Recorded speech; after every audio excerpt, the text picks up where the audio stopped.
Hey everyone! If you want to grow and manage your business using Chrome extensions in 2026, like saving time, automating tasks, and improving productivity, you're in the right place.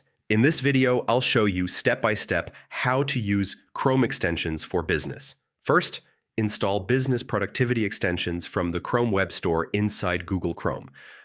Look for tools like email assistants, CRM tools, and automation extensions. Next, use email productivity tools.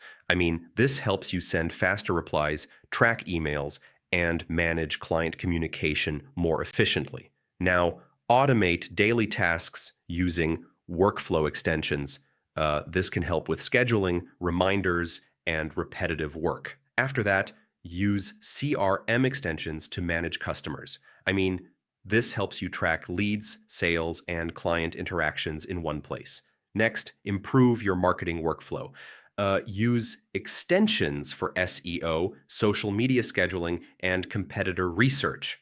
Now, organize your tabs and projects. This keeps your business work separated into clean categories like clients, sales, and marketing. Finally, use security extensions.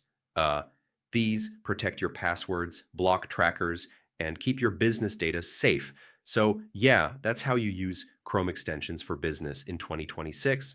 Follow each step carefully, and you'll save time, stay organized, and grow your business faster. And if this helped, don't forget to check out more tutorials for fast and easy guides.